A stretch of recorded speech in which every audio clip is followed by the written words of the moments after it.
You're one of the most, if not the most, sourced immigration reporters in Washington. Are you hearing from anyone on the inside who's uncomfortable with what they're seeing, rattled by what they're seeing thus far?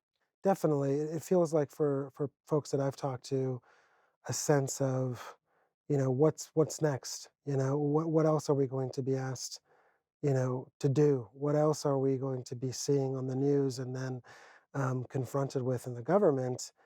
And, one thing that's much different this time, I would say as well, is the general attack on federal employees Mm. is also on DHS. This is something that the DHS secretary has talked about repeatedly, that they will root out leaks.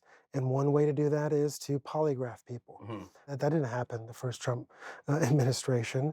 And at the same time, there's a real fear around losing their jobs. So you have a really a bad culture right now at the department, people feeling uneasy on all levels. Is that culture, that same sort of anxious vibe, inside, is that shared by some of the president's economic advisors, or is it just full loyalty this time around? Yeah, like Yeah. no one who's working for Donald Trump at this point is like, oh, you know what? Maybe we could talk him out of this tariff thing. It's like, no, no, that ship has sailed. So it's arguments that are about the level of the tariffs, the breadth of the tariffs, the targeting, etc. No one's saying, so we shouldn't do tariffs. Jonathan, I know one thing you've been tracking too is the response from the business community when it comes to these tariffs, whether it's some private law firms, uh, the private sector too.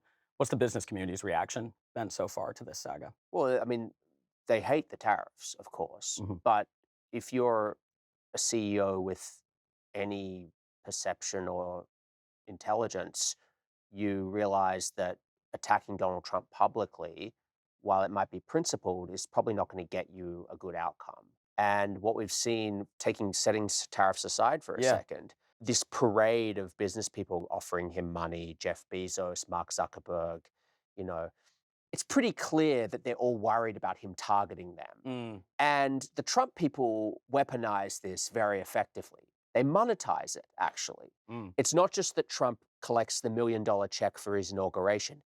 His people will then hit them up again, phone call, and say, hey, it'd be real nice if you gave us $10 million for our PAC. I mean, the law firms is just brazen. And Trump's very proud of it, which is basically, we are going to go after you unless you promise us. The number keeps going up. I think it's now like $100 million, $125 million worth of pro bono work to support our causes. Right. I mean, this is astonishing.